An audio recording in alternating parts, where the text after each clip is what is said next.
겟세마네 예수의 기름틀. 이 시간에는 마가복음 14장 중반에 있는 정말 긴장이 팽팽하고 아주 긴박하게 돌아가는 예수님의 어떤 그 죽음의 일지, 순환사화의 대단히 중요한 부분들을 여러분들에게 말씀 나누려고 합니다. 최후의 만찬은 어떤 이야기였나요? 내 정녕 너희에게 빵이 되리라, 밥이 되리라. 이렇게 말씀하신 이야기였지 않아요? 최후의 만찬이 끝이 나면 예수님께서는 제자들과 함께 예루살렘을 빠져나오시고 감람산으로 가십니다. 거기에서 오늘 이 밤에 너희가 다 나를 버리리라. 아주 폭탄 예고를 하셔요. 그러면 베드로는 막 목숨 걸고 막 그러지는 않을 거라고, 배반하지 않을 거라고 장담하지만 어떤 그 호언 장담은 허언이 되고 말잖아요. 그리고 예수님께서는 제자들을 데리시고 또 겟세마네 동산으로 가시는데 거기서 목숨을 건 기도를 하시잖아요. 그 겟세마네 동산으로 가룟 유다가 예수를 잡으러 나오고 결국 빵이 되겠다. 내 정녕 너희에게 빵이 되겠다. 했는데 바로 거기에서 어떤 예수의 몸으로부터 기름을 짜내듯이 어떤 그런 대단한 그런 사건이 되고 말 것입니다. 자, 빵과 이 기름틀, 겟세마네라고 하는 지명 자체가 기름틀이라는 뜻이거든요. 그런데 어떤 예수께서 기도하실 때 제자들은 깨어 기도했어야 되는데 저들의 눈이 힘이 피곤하여 잠들고 말았고요. 그리고 가룟 유다와 체포대가 예수를 잡으러 나왔을 때 곁에 있었던 자가 하나가 칼을 빼내어 이 귀를 자르잖아요. 자, 기도할 때는 눈, 체포될 때는 귀. 자, 이런 어떤 이 복음의 사연이 어떻게 관련되는지 여러분 주목하고 잘 따라오시면 참 좋겠습니다. 너희가 다 넘어지리라. 본문 읽어볼까요? 이에 그들이 찬미하고 감람산으로 가니라. 예수께서 제자들에게 이르시되 너희가 다 넘어지리라. 이는 기록된 바 내가 목자를 치리니 양들이 흩어지리라 하였습니다. 그러나 내가 일으킴을 받은 후에 너희보다 먼저 갈릴리로 가리라. 베드로가 여짜오되 다 버릴지라도 나는 그리하지 않겠나이다. 예수께서 이르시되 내가 진실로 내게 이르노니 오늘 이 밤 달기 2번 울기 전에 내가 3번 나를 부인하리라. 베드로가 힘있게 말하되 내가 주와 함께 죽을지언정 주를 부인하지 않겠나이다 하고 모두 이와 같이 말하니라. 제가 한두 군데 다르게 읽은 것은 나를 버리리라 했는데 넘어지리라, 스칸달리즈마이, 그래서 넘어지다라고 번역하는 것이 맞습니다. 그 다음에 모든 제자도 직역을 하면 모두 이와 같이 이렇게 번역하는 것이 더 낫습니다. 그 다음에 내가 살아난 후에는 이렇게 이걸 그 헬라어로 읽으면 일으킴을 받은 후에 이렇게 읽는 것이 더 직역 정신에 가깝습니다. 왜 굳이 의역하지 않고 직역해야 되느냐? 예를 들어서 야이로의 딸을 일으키시잖아요. 또 뭐 어떤 구장에서도 어떤 한 소년을 변호산 아래에서 일으키잖아요. 일으킴을 받은 후에 이렇게 이야기해야 다른 본문에서 어떤 일으켜 세우다라고 할 때 이것이 이 부활 유형이구나, 부활과 관련된 거구나, 이제 그런 것들을 알 수 있다는 것이죠. 자, 여기 제가 노란색 바탕으로 이야기한 것, 목자를 치리니 일으킴을 받은 후에, 자, 목자를 치리니는 예수의 죽음을 예고하는 거예요. 또 일으킴을 받은 후, 이것은 이 부활과 관련된 것이죠. 자, 죽고 사실 겁니다. 그리고 나서 갈릴리로 앞서가서 거기서 나타나실 거예요. 자, 제가 약간 이게 보라색 비슷하게 마크한 것, 너희가 다 나를 너희가 다 넘어지리라. 그러면 양들이 흩어지리라. 3번 나를 부인하리라. 또 베드로의 장담, 이런 것들은 제자들의 오해, 실패와 관련된 그런 이야기입니다. 오늘의 본문에서 예수님은 목자로 나타나고 제자들은 양들로 나타나고, 예수께서 돌아가시고 나면 제자들은 뿔뿔이 흩어질 것을 이야기하고, 베드로의 호언 장담도 다 어떤 공허한 허언이 되고 말 것입니다. 자, 기초적인 본문 관찰 해볼까요? 자, 시간적으로는 예루살렘 최후 만찬 이후에 어떤 다섯째 날, 그러니까 목요일 밤입니다. 같은 목요일 밤이지만은 최후의 만찬이 먼저 있었고요.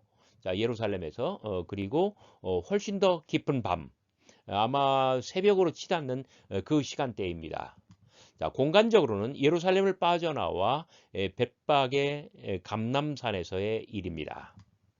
자, 어떤 인물이 등장하나요? 예수님, 제자들, 그 중에서도 특히 베드로. 주제는 제자들이 넘어질 것, 바로 그것을 예고하십니다.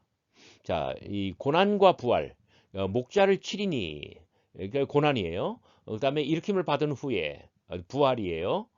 그리고 그 앞에 너희가 다 넘어지리라. 그다음에 오늘 이 밤 닭이 2번 울기 전에 내가 3번 나를 부인하리라. 예, 고난과 부활을 중심으로 해서 이 제자들 그리고 특히 베드로의 아주 뼈아픈 실패가 예고됩니다. 자, 도형으로 볼까요? 예수의 고난과 부활을 중심으로 너희가 다 넘어지리라 3번 나를 부인하리라. 결국 예수의 고난이 제자들의 이 실패, 이 실족과 이 실패를 가져온다는 점이에요. 예, 당신의 고난이 제자들을 넘어지게 할 것입니다. 자, 서사적인 문맥으로 보면은 어떤 최후의 만찬 14장 앞부분에 많이 나와 있죠. 12절부터 그 다음에 다 넘어질 것이다. 겟세마네의 기도와 체포. 지금 읽은 부분은 다 넘어지리라 이거예요. 그래서 이런 것들이 어떻게 진행되는지 관찰해 봐야 될 것 같아요. 너희가 다 넘어지리라. 최후의 만찬은 목요일 저녁 예루살렘 성내에서 나눴습니다. 그런데 예수님과 제자들은 예루살렘을 빠져나와 이 벳박에 그 옆에 있는 감람산으로 올라가십니다. 감람산 어떤 곳이에요? 종말 강화를 주신 곳이죠. 자, 목요일 날 밤 시간입니다. 오늘 이 밤에 그러니까 같은 목요일이지만은 그 저녁 시간에는 최후의 만찬을 나눴잖아요. 그러니까 이제 밤이 깊어가고 있는 거예요. 자, 감람산 예수와 베드로의 대화를 본문은 직접 화법으로 남겼습니다. 예수의 말은 진지하되 위험이 있습니다. 베드로의 어투는 기백이 있지만 그러나 이것은 만용에 불과합니다. 자, 산중의 밤은 깊습니다. 너희가 다 넘어지리라. 판테스 스칸달리스 데이세스테. 자, 버리라. 그런데 우리말 번역에는 너희가 다 나를 버리리라 이렇게 번역을 했어요. 근데 나를 버리리라 이렇게 번역한 것은 50절에 제자들이 다 도망하니라 요 말과 제자들이 다 예수를 버리고 도망하니라 이 말과 맞추어 읽었기 때문에 그렇게 번역한 것 같아요. 하지만 원래는 넘어지다, 이 스칸달리조마 이것은 넘어지다라는 뜻이에요. 50절에 버리다라고 번역되는 것은 아피에이미거든요. 그래서 여기는 아피에이미라는 단어를 사용하지 않고 스칸달리조마이를 썼잖아요. 그래서 직역을 해야 돼요. 그래서 스칸달리조마이 이 말을 직역해서 읽으면 너희가 다 넘어지리라. 어떤 근거로? 나 때문에. 무엇을 근거로? 예수의 고난, 예수께서 잡히고 이제 넘기움을 당하잖아요. 그것 때문에 너희가 다 넘어질 것이다. 실족할 것이다. 스칸달리조마, 영어 스캔달이 여기서 나온 말이에요. 넘어지다, 실족한다 이런 뜻이죠. 야, 목자를 치리니 양들이 흩어지리라. 예수는 느닷없이 새로운 화두를 던집니다. 목자를 치리니 양들이 흩어지리라. 자, 스가랴 13장 7절 목자를 치면 양들이 흩어지려니와 여기서 나온 말이에요. 자, 14장의 이야기 흐름을 보면은 너희 중 하나가 나를 팔리라. 그리고 이것은 내 몸이다. 이 잔은 내 피다. 그러고 나서 너희가 다 넘어지리라. 그러니까 이 복음의 선언을 전으로 해서 나를 팔리라. 다 넘어지리라. 이런 어떤 제자들의 실패에 관한 이야기가 나온다는 점이죠. 자, 진정한 구원과 희망은 당신의 장엄한 죽음에 있습니다. 예수는 돌아가실 것이에요. 그러면 제자들은 흩어질 거예요. 자, 예수님께서는 28절 그러나 내가 일으킴을 받은 후에 너희보다 먼저 갈릴리로 가리라. 14장 28절 어떤 장절 잘 외우세요. 14 곱하기 2 하면 28이 되잖아요. 14장 28절에서 예수님께서는 일으킴을 받을 것이며 부활할 것이며 그 후에 제자들보다 먼저 그 갈릴리로 가리라 예고하셔요. 동일한 말씀이 16장 7절에도 나와 있죠. 빈 무덤을 찾아온 여인에게 그 젊은이가 청년이 이야기를 하잖아요. 먼저 말한 것, 말씀하신 것처럼 그대들보다 앞서 갈릴리로 가시나니 거기서 배우리라. 그러니까 제자들은 왜 갈릴리로 가십니까? 자, 흩어져서 목자를 치리니 양들이 흩어지리라. 자, 흩어진 제자들이 고향으로 낙향하는 거예요. 그런데 부활한 예수는 걸음이 더 빨라요. 그래서 낙향하는 제자들보다 먼저 가서 대기하고 계시다가 그들을 만나시고 그들을 일으켜 세우신다는 거예요. 바로 이런 점에서 이게 복음이 되는 것입니다. 아, 가련한 나의 베드로. 그러나 베드로는 장담합니다. 다 넘어질지라도 나는 그리하지 않겠나이다. 에이카이 판테스 스칸달리스 데이손타이 알 우크 에고. 자, 카이 A if예요. 만일 카이 그리고 판테스 모두가 다 스칸달리스 데이손타이 그들이 다 넘어진다 할지라도 그들이 다 실족한다 할지라도 알 우크 에고 에고는 나 나는 우크 but I do not. 예. 다 그렇게 한다 할지라도 나는 그리하지 않겠나. 요 말이 상당히 뉘앙스가 있는 말이에요. 왜 그럴까요? 자, 다 넘어진다 할지라도 베드로의 이 말 속에는 얘네들이 다 저 말고요. 이 자식들이 말이에요. 얘네들이 다 실족한다 할지라도 나는 굳세게 서 있을 것입니다. 자기만 잘났네. 자, 이 베드로의 이 말 속에는 그 굉장히 동료들에 대한 그 무시와 교만이 자기를 향한 교만이 도사리고 있는 거예요. 자, 예수는 안타까웠습니다. 30절 오늘 이 밤 달기 2번 울기 전에 내가 3번 나를 부인하리라. 이 베드로가 그랬단 말이에요. 예수의 언성이 높아지고 빨라지자 베드로가 예수의 말을 자르듯 치고 나왔습니다. 31절 내가 주와 함께 죽을지언정 주를 부인하지 않겠나이다. 다른 제자들도 하나같이 나섭니다. 모두 이와 같이 말하니라. 아, 불가해한 나의 베드로. 물론 예수 이야기 마가에서 베드로는 예수께서 예고하신 대로 뼈에 사무치는 실수를 범하고 가장 크게 무너져 내릴 것입니다. 예수께서 당신을 시인하시던 그날 밤, 그 다음 본문이죠. 다음 동영상에 나와요. 달기 2번 울기 전에 3번 예수를 부인하게 될 것입니다. 그는 그렇게 처참하게 그리고 완전하게 무너져 내릴 것입니다. 하지만 복음은 그 이상의 신비입니다. 아는가? 죽음과 부활의 이 이야기 극장이 문을 닫고 나면 불타는 로마의 하늘 아래 베드로는 십자가에 거꾸로 매달린 채 순교할 것입니다. 십자가 위에서 돌아가신 주님과 운명을 같이 하는 것입니다. 내가 주와 함께 죽을지언정. 자, 베드로에게 복음이란 그날 겟세마네 동산에서 뱉었던 허언을 온전하게 성취함으로써 뼈저리게 실패했던 이 사람을 가장 위대한 수제자로 일으켜 세우는 대변혁의 이야기가 됩니다. 가장 위대했던 기독교 역사의 한 페이지에서 읽어내는 복음의 사연입니다.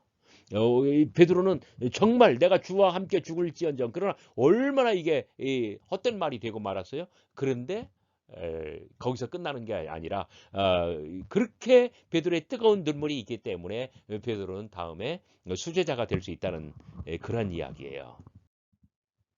겟세마네의 기도와 기름틀 오늘의 두 번째 본문입니다. 그들이 겟세마네라 하는 곳의 이름에 예수께서 그 제자들에게 이르시되 내가 기도할 동안에 너희는 여기 앉아 있으라 하시고 베드로와 야고보와 요한을 데리고 가실새 심히 놀라시며 슬퍼하사 말씀하시되 내 마음이 심히 고민하여 죽게 되었으니 너희는 여기 머물러 깨어 있으라.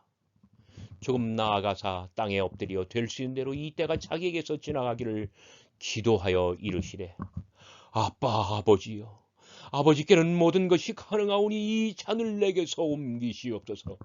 그러나 나의 원대로 마옵시고 아버지의 원대로 하옵소서. 돌아오사 제자들이 자는 것을 보시고 베드로에게 말씀하시되 시몬아 자느냐? 내가 1시간도 깨어 있을 수 없더냐? 시험에 들지 않게 깨어 있어 기도하라. 마음에는 원이로되 육신이 약하도다. 다시 나아가 동일한 말씀으로 기도하시고 다시 오사 보신즉 그들이 자니 이는 그들의 눈이 심히 피곤함이라. 그들이 예수께 무엇으로 대답할 줄 알지 못하더라. 세 번째 오사 그들에게 이르시되 이제는 자고 쉬라. 그만 되었다. 때가 왔도다. 보라, 인자가 죄인의 손에 팔리느니라. 일어나라, 함께 가자. 보라, 나를 파는 자가 가까이 왔느니라. 제가 이 좀 색깔로 어지럽게 마크했는데 그만큼 복잡하다는 뜻입니다.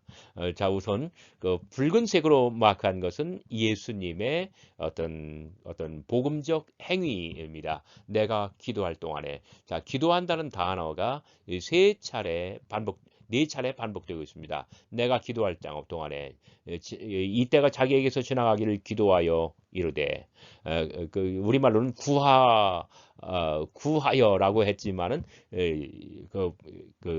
기도하다는 뜻입니다. 원어가. 그 다음에 깨어있어 기도하라. 또 동일한 말씀으로 기도하시고, 그 기도의 내용이 아빠 아버지여 하고 또 나와 있죠. 그리고 기본적으로 공간적으로 이 세 군데로 나눕니다. 너희는 여기 앉아 있으라. 여기에는 이 9명이 있는 자리예요.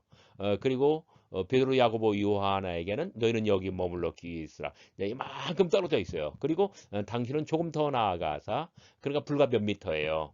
땅에 엎드려서 기도하십니다. 공간은 세 가지로 분류된다는 점. 예수님께서는 깨어 기도하십니다. 그리고 그 세 사람에게도 깨어 기도하라고 여러 번 당부하시지만, 그러나 제자들은 잡니다. 잡니다. 눈이 심히 피곤함이라. 직역을 하면 눈이 심히 무거웠다. 눈꺼풀이 맷돌을 달아놓은 것처럼 무거워서 자꾸 내려온다는 이야기예요. 그러니까 예수님께서는 이제 다 체념하셨어요.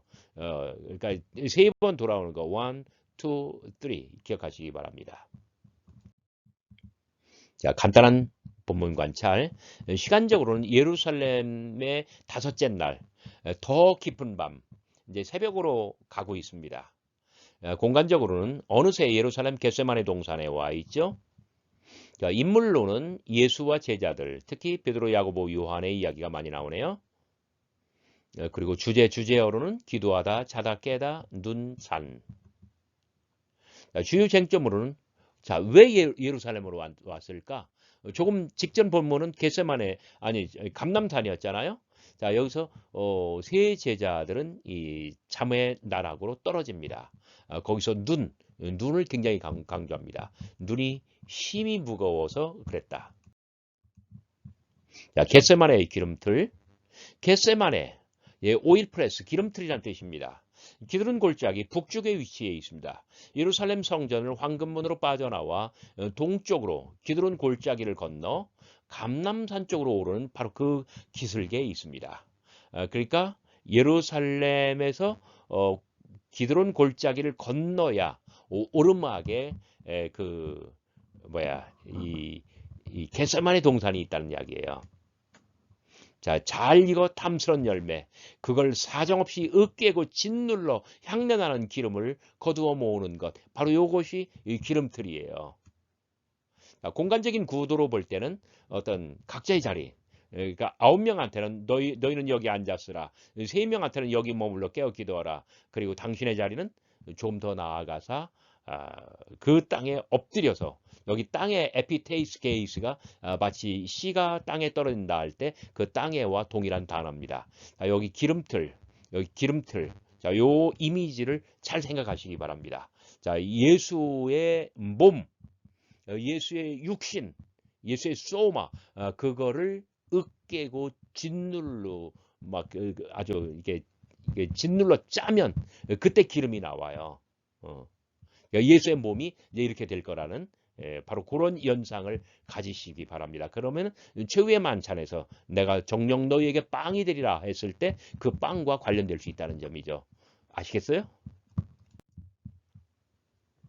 깨어있음의 기도와 제자들의 잠듦. 자, 예수의 감정, 이것은 놀람과 슬픔입니다. 극심한 공포와 비참함입니다. 내 마음이 심히 고민하여 죽게 되었사오니 너희는 여기 머물러 깨어있으라. 여기 내 마음이라고 번역을 했습니다만 영이라고 번역하면 더 좋을 것 같아요. 내 영이 심히 고민하여 죽게 됐다. 왜냐하면 푸슈케니까요. 푸슈케가 혼, 영 뭐 그런 거잖아요. 자, 사는 세상보다 밤이 깊습니다. 겟세마네 동산은 도시 예루살렘보다 어둠이 짙습니다. 깊은 밤, 세상이 곤히 잠들지라도 너희는 여기 깨어있으라. 그레이고레이테. 자, 이 세 번 반복됩니다. 34절, 37절, 38절. 자, 지금은 14장 이야기인데 13장 마지막 종말장 마지막에서 세 차례인가 네 차례인가 반복된 명령어가 바로 그레이고레이테입니다. 자, 예수의 기도. 아빠, 아버지요. 아버지께는 모든 것이 가능하오니 이 잔을 내게서 옮기시옵소서. 그러나 나의 원대로 마옵시고 아버지 원대로 하옵소서. 기름틀 그리고 응답되지 않을 예수의 기도. 자, 잔은 하나님의 심판의 어떤 상징어예요. 어떤 분노의 진노의 포도주 잔 바로 그거예요. 마가에게는 하나님의 심판이자 당신의 죽음입니다. 그것은 많은 사람을 위하여 흘리는 당신의 피이며 이 진노의 포도잔을 나에게서 옮기시옵소서. 이 기도란 말이에요. 아빠는 아람어, 어린아이가 아버지를 부르는 말이죠. 예수는 하나님을 그렇게 부를 수 있습니다. 왜냐하면 하늘이 당신에게 또 당신 앞에서 제자들에게 하신 말씀이잖아요. 그러므로 사랑하는 아이가 친근한 아빠에게 간청하니 예수의 기도는 응답될 것입니다. 더욱이 아버지 하나님은 마음이 여리신데 아버지에게는 모든 것이 가능하지 않습니까? 하지만 예수의 이 기도는 응답받지 못할 것입니다. 당신 스스로 이미 대속적인 죽음을 다짐하였고 만인을 위한 대속물로 대속물이라고 말씀하셨잖아요. 그리고 이 죽음을 당신은 여러 번 예고하셨기 때문입니다. 어떤 순환 예고 1번, 2번, 3번. 그리고 이 잔을 마시겠노라고 제자들에게 공언하였습니다. 무엇보다도 나의 마시는 이 잔을 너희도 마실 수 있느냐? 이 잔을 마시겠다고 공언하셨거든요. 무엇보다도 아기는 아버지 앞에서 스스로 물러섭니다. 나의 원대로 마옵시고 아버지의 원대로 하옵소서. 하여 겟세마네는 예수에게 기름텔이 됩니다. 당신의 피, 땀, 눈물, 그 무엇이든지 다 짜내는 그런 기름틀 말입니다. 짜내어서 하나님 앞에 향내나는 제물로 드려지는 그런 기름틀 말입니다. 세 번의 당부, 그러나 세 번의 확인. 자는 것을 보시고 깨어 있을 수 없더냐? 깨어 기도하라. 그러니까 세 번이나 제자들에게 세 사람에게 다가오시잖아요. 다시 오사 그들이 자니 이는 그들의 눈이 심히 피곤함이라. 여기 에이산가라 아우톤 호이 옵달모이 카타바루 노메노 카타바루 노메노. 여기 옵달모이가 눈들이, 그들의 눈들이, 에이사는 비동사예요. 3인칭 복수. 가르 뭐뭐 하기 때문에 그들의 눈들이, 왜냐하면 그들의 눈들이 심히 무거웠기 때문이다. 자, 모든 것은 눈 때문입니다. 그들의 눈이 심히 피곤함으로, 그들의 눈이 심히 무거움으로 마음의 빛을 담지 못했기 때문입니다. 하여 저들의 눈과 빛은 산중의 어두움만 또 못합니다. 저들의 실존은 세상을 이기지 못합니다. 41절, 42절. 세 번째 오사. 이제는 자고 쉬라. 그만 되었다. 때가 왔다.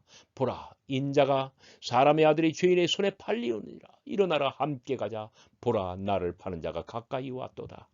이게 이 보지 못하는 자들에게 보라라고 말씀하십니다. 자, 이 굉장히 다 단문이잖아요.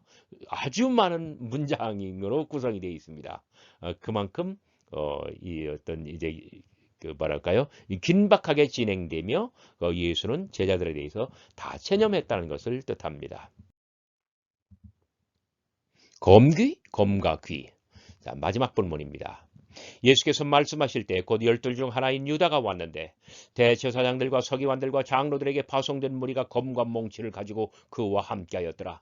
예수를 파는 자가 이미 그들과 군우를 짜서 이르되 내가 입 맞추는 자가 그이니 그를 잡아 단단히 끌고 가라. 이에 와서 곧 예수께 나와 랍비여 하고 입을 맞추니 그들이 예수께 손을 대어 잡거늘 곁에 서 있는 자 중 한 사람이 검을 빼어 제자들의 대제사장의 종을 쳐 그 귀를 떨어뜨리니라. 예수께서 무리에게 말씀하여 이르시되 너희가 강도들에게 하듯 검과 몽치를 가지고 나를 잡으러 나왔느냐. 내가 날마다 너희와 함께 성전에 있으면서 가르쳤으되 너희가 나를 잡지 아니하였도다. 그러나 이는 성경을 이루려 함이니라 하시더라. 제자들이 다 예수를 버리고 도망하니라. 여기에 버리고 아피에임이 이 동사가 사용되었죠. 자, 이게 보라색으로 뭐랄까요? 이런 색으로 마크한 것은 제자들의 실패와 관련된 부분입니다. 그런데 자, 앞본문에서는 눈이 이슈가 됐지만 이 본문에서는 귀가 이슈가 되어 있네요. 자, 그다음에 입맞춤, 입. 그다음에 검. 그런데 우리말 개역 한글 또 개역 개정에서 여기는 또 칼이라고 했어요.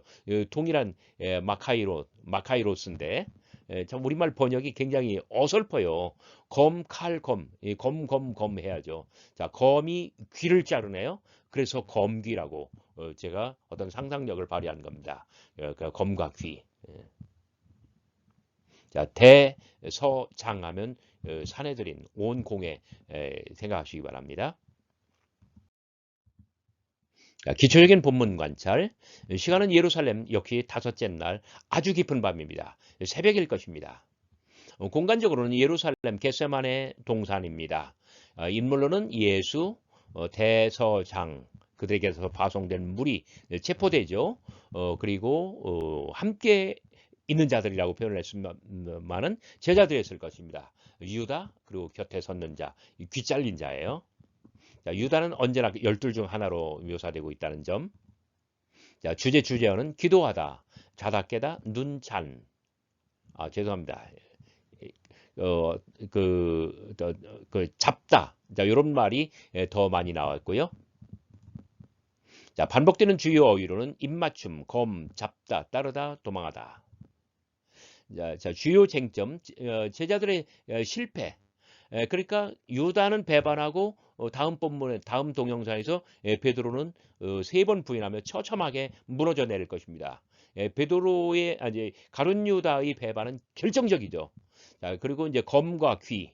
자, 검이 귀를 곁에 있는 자의 귀를 잘라요. 근데 바로 앞본문에서는 눈을 쟁점화했는데 여기서는 은연중 귀를 쟁점화하네요. 불과 40절, 47절, 불과 옆에 구절인데, 자, 입맞춤과 귀.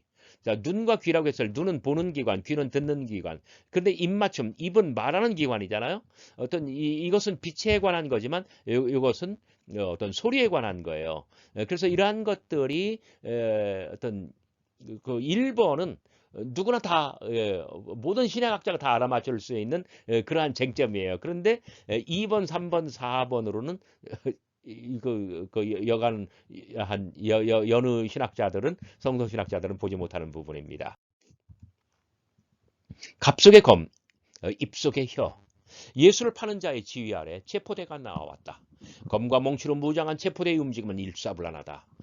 아주 작은 저 동산엔 사람이 그리 많지만 긴장이 팽팽하여 누구든 생사의 기로에 서 있다.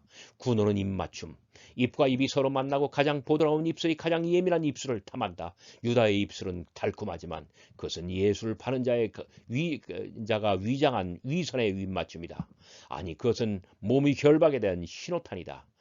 그의 입으로 당신의 입을 막으면 체포되는 순식간에 달려들어 당신의 몸을 결박할 것이다. 달콤한 입맞춤. 입맞춤 몸의 결박을 위한 소리의 결박이다. 여러분 그 7장 맨 마지막 본문 어떤 혀의 결박이라는 단어가 나옵니다. 혀의 어떤 혀에 맺힌 것이라고 번역을 했습니다만은 혀의 결박이에요. 이 입맞춤이란 어떤 몸의 결박을 위한 소리의 결박이라고 제가 그렇게 해석하는 것입니다. 자, 보지 못하는 귀, 듣지 못하는 눈. 바로 그때였다. 예수의 일행 중 하나가 느닷없이 칼집에서 칼을 빼어 들었다. 갑에서 검이 나오는 소리는 등골이 오싹하게 소름이 돋는다. 저들에게도 그리 검이 많고 몽치가 육중하거늘 유독 이 검만이 하늘에서 춤을 춘다. 검은 별인 날처럼 예리한 눈으로 가장 가까이에서 예수를 결박하던 그 자를 찾아 노린다. 검은 어느 사이 허공을 가르고 수직으로 내려와 그 자의 귀를 친다. 칼을 맞은 자는 자신을 결박하듯 두 발로 얼굴을 감싸고 동산을 뒹군다. 칼에 잘린 귀는 땅에 떨어져 모든 광경을 지켜보며 사람의 눈을 바라본다.